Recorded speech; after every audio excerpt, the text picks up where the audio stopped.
If you've been around on my channel for a little while now, you'll see that I love RPGs. I love how much detail and care that they put into their characters and story and world building, all of that good stuff. But that's not always just exclusive to RPGs. Sometimes you find a game like Hellblade: Senua's Sacrifice that does amazing character work and great world building and just has a phenomenal story without technically being an RPG. Maybe you find a game in the horror genre like Resident Evil or Silent Hill that do phenomenal jobs at setting up a great story and wonderful world building. And just a few weeks ago, a brand new indie title came out that I personally feel excellently fills that narrative niche with an incredibly deep story. And that game is Indika. I want to give a big thank you to the developers of the game, Odd Meter, as well as the publishers, 11-Bit Studios, for giving me a review copy for the console release of Indika. So with all that said, let's talk about Indika.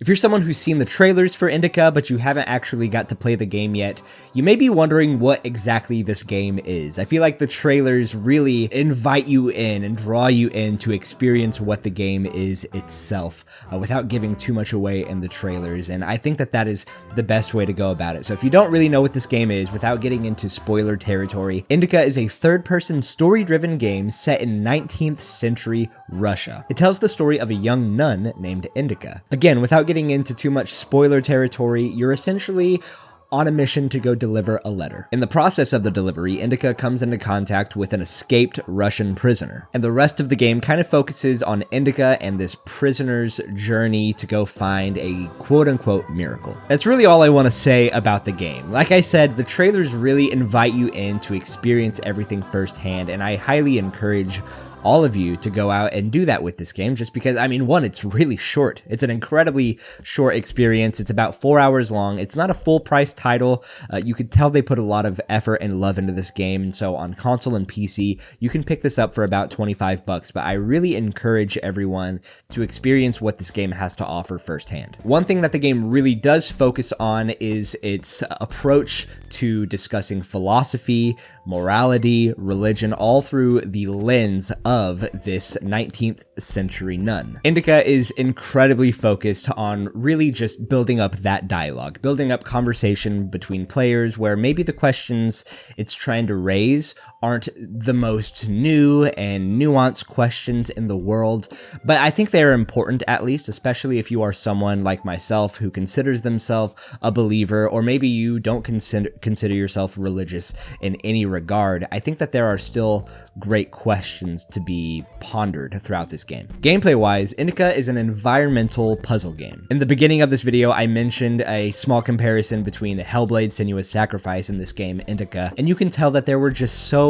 many inspirations taken from Hellblade and put into Indika. I know I've already given this game a ton of praise just in giving an introduction to what this game is, but let's go ahead and talk about the good. And first of all, presentation-wise, I think the game looks really good for the small independent team that created it. Artistically speaking, this is a version of 19th century Russia. It's not a one-to-one, but you can tell that these guys did a ton of research just in what the setting is going to be like, what the culture is like, what people believe, how people think, how people talk during that time, the politics of everything. It's incredibly impressive just how much research was done about this era of Russia. Interesting enough, the development team that made this game were actually out in Russia because they're a Russian team, but during the war with Ukraine and Russia, they actually fled to, I believe, develop the game in Kazakhstan. You can find interviews with developers discussing their whole turmoil and their inner struggle regarding the creation of this game and where they were at the time, but even in the actual actual dialogue and the questions and the philosophy that is raised in the game, you can tell just how much they were struggling internally as well, having to, one, be on the side of this is our homeland, we love where we're from, while also feeling that intense feeling of separation and a distance and a rift between them and their homeland. Aside though from all of the 3D environments and characters, there are a couple of 2D sections as well where you have very beautiful pixel art presented, where you can play a couple of different mini games and different styles that kind of change up the gameplay a little bit. And I think presentation wise, all of that looks really well done. Also, I think just the whole artwork, all of the art design here, I think is just very impressive, especially, like I said, for this independent team that created it. In the accessibility options of the game, you have the option to either listen to English voices or Russian voices. I guess if you want to get that authentic feel of 19th century Russia. I personally listened to it in English, but I have to say I thoroughly enjoyed every single performance here. Even the voice that is inside of Indika's head throughout the game, I think does a phenomenal job at kind of being a foil to her character while also being a support to her character. It's so charming, it's so witty. I just love all of the performances here. Also, just the attention to detail for this game is outstanding. I love how in the menu descriptions for some of the items that Indika has on her.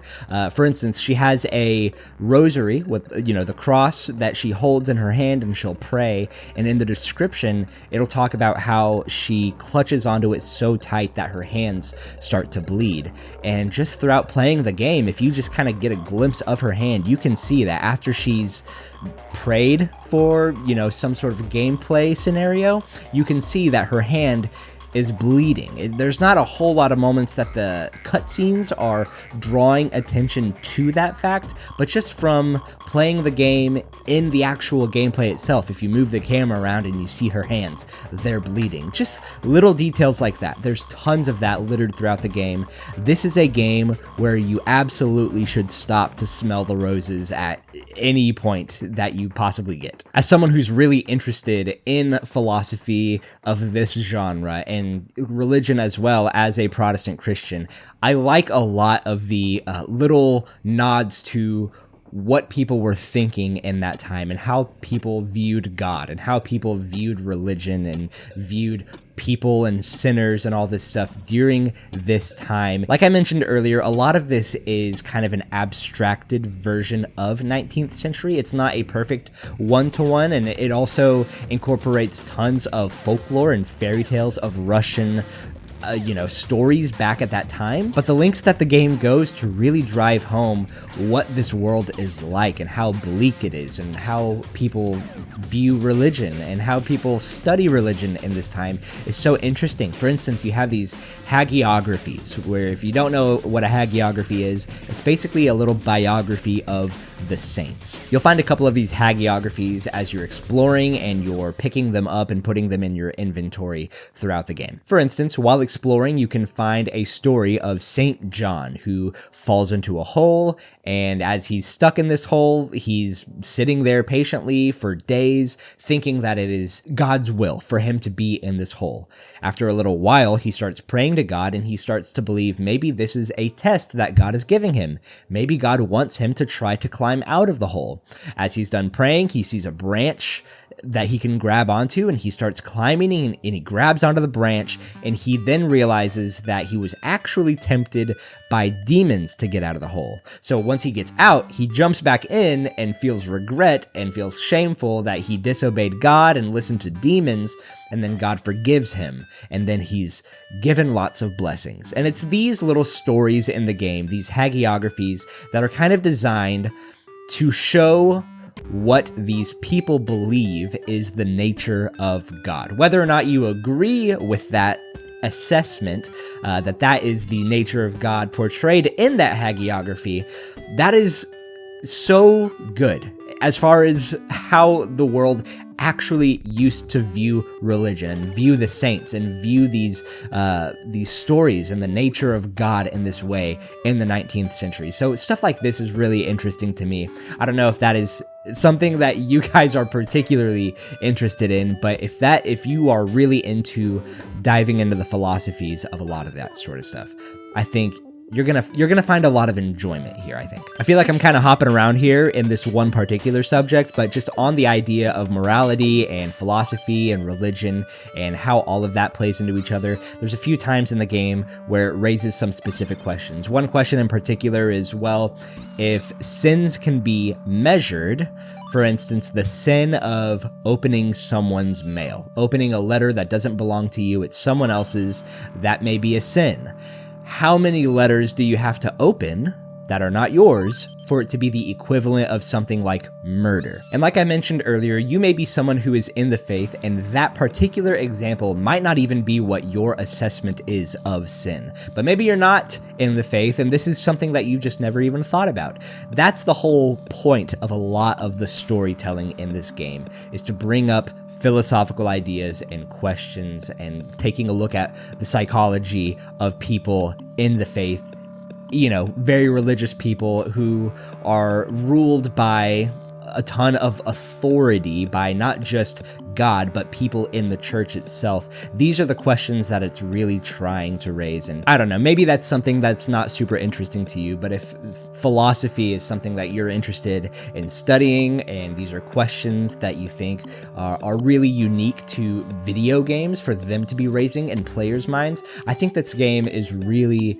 worth checking out. But those are a lot of the things that I thought were really well done about the game, so let's go ahead and talk about the mixed aspects. Right off the bat, I'll talk about the sound design. I think the sound design, for the most part, is really good. I was kind of debating on whether I put it in the good or the bad, but sometimes the sound design, maybe it's the music or sound effects, some things just didn't add up to me. Sometimes it didn't make sense, and why I wanted to put it in the good is because I know that that's kind of the point for a lot of it. Even in their own advertising for the game, they put out a video called 11 Things to Know About Indika. And one thing they talked about was the music, and it's, 19th century Russia. We should be listening to Tchaikovsky and lots of other, old classic music style composers. That should be the soundtrack of the game, right? No, some of it is like EDM, like some of it is like house music, or, just kind of really disturbing, synthetic music. It's not exactly what you would think. And I think for me personally, even though I appreciate that juxtaposition of its setting and its sound design, sometimes it does come off in a way that kind of took me out of the experience. Not in a way that made me think, okay, how am I supposed to feel about this environment that I'm in? Because obviously it's really dark, but this music is really light. How am I supposed? It didn't really raise that feeling inside of me. I think more times often I just thought, that doesn't really fit here. Do you hear that? Oh dear. But overall, with the sound, I think it's all very well done. I don't think the sound team or the composer of its music are incompetent in any ways. Everything sounds really good, but just know going in that there kind of is an intentional juxtaposition between the sound and the visuals and its story. Some of it, I think, really is trying to play into this idea of it's like a movie, but it's a video game. There are lots of video gamey things that happen. Like, for instance, you will pick up like a mug at the beginning of the game and a little chime, like, oh, you got some points. That will play out in front of you just as a way to put in your face, hey, this is still a video game. Like, yes, this whole plot can be done in a way that's like watching a movie, but they don't want you to watch a movie. If they wanted you to watch a movie, they would have just made a movie. They wanted to make a game and kind of give the player agency to do things that maybe a railroaded film, an actor in a movie wouldn't go do those particular things. That's kind of their idea, I think. And on that topic too of this being a video game and not a movie, there are a lot of different kind of gameplay styles that this game throws at you. So like with the 2D portions of the game where everything is pixel art, you have a few different things that you're doing there. Sometimes it's platforming, sometimes it's racing, sometimes it's Pac-Man. There's a lot that it throws at you in those portions, but also in the 3D portions, there are some puzzles that I don't think stay its welcome long enough, and then some puzzles that I think overstay its welcome for far too long.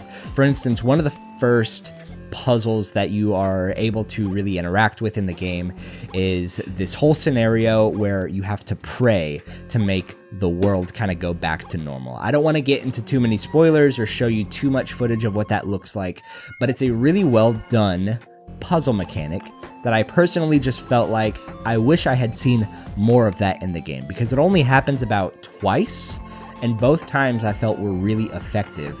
But the game just kind of felt really eager to show you, okay, well now check out this new gameplay mechanic with these puzzles over here. It's like, oh, but I was having so much fun doing those other puzzle mechanics.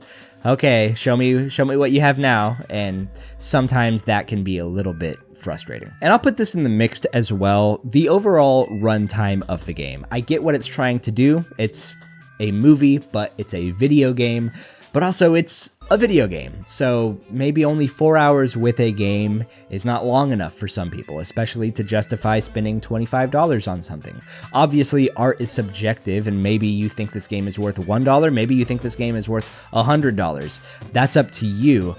But just know going in that this game has a very specific goal in mind, and that is to tell a very straightforward story with giving you lots of ideas to ponder along the way. It's really interested in its story, its characters, and its psychology and its philosophy, right? I personally loved the story. I thought it was a great length for the story that it was. Maybe a story like this just can't work as being a 15 to 20 to 40-hour-long experience. It really can't.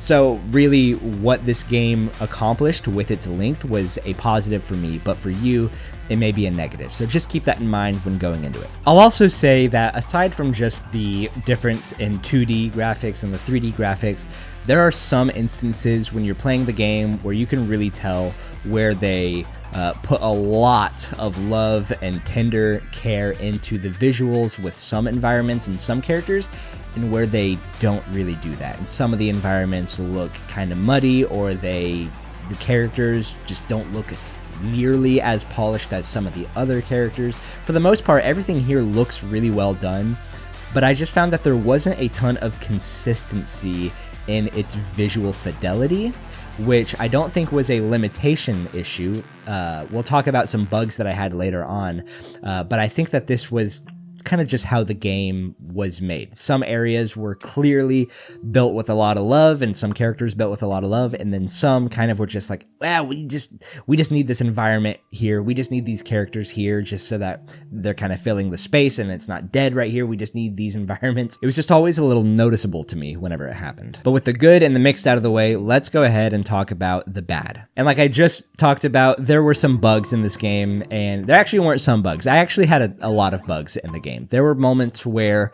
I would have to follow a character and then the game would glitch and I would be way out in front of them and the story wouldn't progress because I was not able to follow the person anymore. I was instead moving ahead of them, and that game did not want me to do that, and some areas wouldn't open up to me unless I was following someone, and I had to wait for them and go back and restart my save file. That happened to me, I think, like 3 times, which is always frustrating. There were also many moments where the audio and the visuals and the subtitles seemed like they were all on different time planes. Like, not any of it was matched up. That would only happen to me maybe 2 or 3 times as well, but every single time that happened, it would happen for a long enough amount of time, and the game would slow down, and there would be lots of frame rate issues during that time. And sometimes it would be in the middle of a conversation where a cutscene would just end, and I don't know how much of the conversation I missed, and it would be a hard cut to gameplay. Right out of the cutscene that you may have not finished into the gameplay. And there's a skip feature, but you have to hold down a button, and it was never like I was skipping the cutscenes. It was like the cutscene just accidentally ended before me. And I had to just move on and not know what happened unless I like looked it up on YouTube or something. That was really frustrating. The game never crashed. I never fell through the ground or anything like that. There was nothing game breaking in that regard, but there were just lots of little moments like with audio not syncing up right and, cutscenes looking a little weird because the frame rate is bad because of the audio delays or something like that. Things like that were kind of all over the place, and I'm not sure if the console version has had a patch that's out yet for those issues, or I don't know if the PC version had similar issues, but I did play this on PlayStation 5, so I don't know maybe if it's just different or if they've already fixed it. Just keep that in mind that at the time that I played the game was, I believe, 2 days before it released on console, so I haven't checked since, so... Maybe it's fixed, I'm not sure yet, but that's what I experienced. But those are all my thoughts and feelings of the game. Let me know in the comments below what you think about Indika. Have you played it on PC when it released in early May? Are you getting it on console? Have you already played it? Let me know all of your thoughts down below. And again, thank you so much to the developers and the publishers for sending me a review code. Like I said in the beginning too, this isn't really the style of game that I primarily cover on my channel, but in the fact that it is a story-driven game, and I love the themes of this game, it was kind of right up my alley all at the same time. So I loved it. I really hope that you guys enjoy it as well.